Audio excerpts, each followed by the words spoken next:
Them New Dallas niggas winning, man. Them niggas win. I'm fans of them niggas. I know some of them niggas don't like me. What's the energy with that? Like, what's the energy with the New Dallas that you see as being something unique for Texas? They stand to themselves. They ain't bother nobody and they get rich. Okay. I stand for so long, I'm going to fake the trenches. When I hit out my first dog, I went to top of business. Niggas can't be ain't around my rap when I'm leaving. If I could do this shit again, I wouldn't do nothing different. Every day when I wake up, got money on my meals. He could think about my dog, this shit go with my meals. So my bitch was thinking big, can't be getting something. I look at the face. Yeah, sir, my boy, what we doing? We joining New D, man. Peace to the world. Come on, now. Real talk. And a D, what you got, a deal, nigga? Look like it. Come on, now. Look like it. Stanford, what you didn't drop? What you got out? Man, we got that real D-boy out right now. We got Air Force Ones on the radar. That's gonna be big. I stink. Come on. Hard, man. Luke B, man. Hottest shit in the streets. Let's go.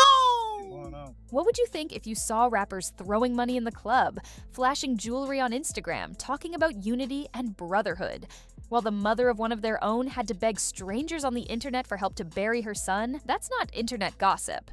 That's exactly what happened in Dallas. A GoFundMe for $100,000 didn't just raise money, it exposed something way deeper. It exposed how fast all that talk about loyalty, unity, and family can disappear when real life shows up at the door, because this wasn't about music. This wasn't about rap beef. This was about a grieving mother who reached out to the same people her son called brothers and got silence. To understand why this hit the Dallas hip-hop scene so hard, you have to understand what New Dallas was supposed to be. New Dallas wasn't just a rap group. It was a movement. A group of young artists from different neighborhoods like Oak Cliff and South Dallas who had real street history, real beef, and real tension between them for years. And they came together saying they were done with all that. They preached unity, brotherhood. We all eat together. They did interviews talking about being one body, one movement, one city. At the center of that message were names like Zillionaire Doe, Montana 700, Head Huncho Amir, and Keith. These were the faces people saw talking about change, talking about getting money together instead of fighting each other. On social media, it looked like success. Stacks of cash, jewelry, luxury cars, hotel rooms, business talk, real estate talk, show money talk. They looked like young millionaires who figured it out. And then there was ZeeTheWizzard. He wasn't the one getting the big looks. His music wasn't doing the same numbers. He was still finding his lane as an artist. But he was still one of the homies, still part of the movement. Still someone who believed in this New Dallas unity message. Then tragedy hit. ZeeTheWizzard passed away. And that's when the real test of everything they preached showed up. Because when someone from your circle dies in the streets, there's an unspoken code. You take care of the family. You don't wait. You don't hesitate. You don't ask questions. You just show up. His mother reached out privately to the people her son considered brothers. These same rappers who had been talking about money, unity, and family. And she got nothing. No immediate support, no help with arrangements, no stepping in to handle things the way it should have been handled. So she did what she had to do.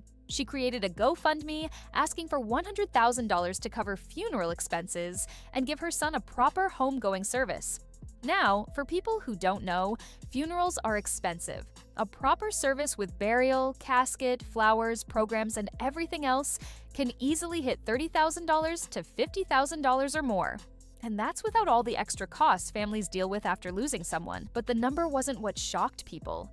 What shocked people was the fact that she had to ask strangers instead of the people her son rode with every day. Then she posted on Facebook. And that's when everything blew up. Her post was raw, emotional. She called them out. She asked where all that unity and brotherhood energy was when she needed it most. And the Dallas hip-hop community saw it. People started asking questions. How, if these dudes really got money like they show online, why is this family struggling? If they really family, why did she have to go public to get help? That's when Rainwater stepped in and said what a lot of people were thinking. How are you going to have a GoFundMe for $100,000 while these dudes are out here trapping, flexing, and claiming they got bags? That hit different because it wasn't coming from a random person. It was coming from someone who knows the game and knows how artists really move. And then something interesting happened. After the Facebook post, after the public pressure, after people started talking, suddenly help started showing up. But now the question wasn't, are they helping? The question became, why did it take public embarrassment for them to help? Because when help only comes after exposure, it feels less like love and more like damage control. And that's what really hurt their image. This situation exposed something bigger than just one group in Dallas. It exposed the fake flex culture that runs through hip-hop everywhere. The rented cars for videos, the borrowed jewelry for photos, the one-night hotel stays just to get content, the show money that sounds big until you split it with the team, travel costs and taxes. A lot of these artists aren't sitting on millions. They're sitting on image, and image works until real life shows up. Because real life doesn't care about Instagram posts. Real life doesn't care about captions. Real life cares about whether you show up when it matters. And in this case, they didn't. A grieving mother had to expose the people her son trusted just to get basic help burying him. Well, man, that's the part nobody can forget. This wasn't about money. This was about loyalty, about authenticity, about whether the things you say publicly match how you move privately. And for New Dallas, this moment became a permanent stain on their message, because every time they talk about brotherhood from now on, people are going to remember what happened when ZeeTheWizzard's family needed them most. Before you close this video, sit with this for a moment. Strip away the music. Strip away the Instagram posts. Strip away the interviews, the chains, the cars, the captions about unity and brotherhood. What you're left with is a mother who lost her son and had to go online to ask strangers for help because the people he trusted the most didn't show up when it counted. That's the part that hits the hardest. Because this story was never really about a GoFundMe. It was about what that GoFundMe revealed. It exposed the difference between what people say in public and how they move in private. It showed how quickly the idea of we family can fall when real responsibility shows up at the door. And that's something a lot bigger than Dallas. That's something happening all across the culture. We see it all the time. Rappers talking about loyalty, talking about how they came from nothing together, talking about how everybody eats. But when real-life situations happen, funerals, jail, medical bills, family emergencies, suddenly the phones go quiet, and the people you thought you could lean on are nowhere to be found.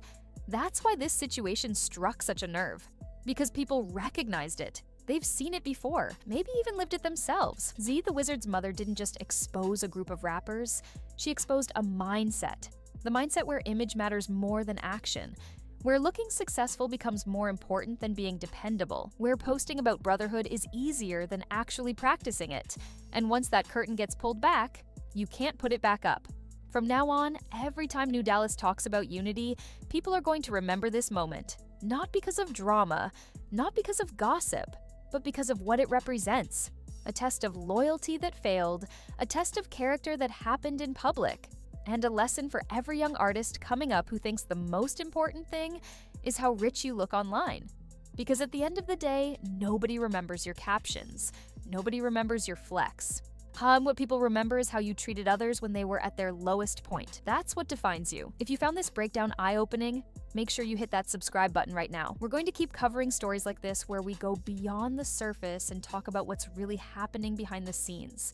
Drop your thoughts in the comments. Do you think their help after the exposure was genuine, or do you think it was just to save face? And more importantly, what does this say about the culture of fake flexing and fake loyalty in hip-hop today? Turn on notifications so you don't miss the next video, because these real stories don't stop, and we're going to keep bringing them to you without the filters.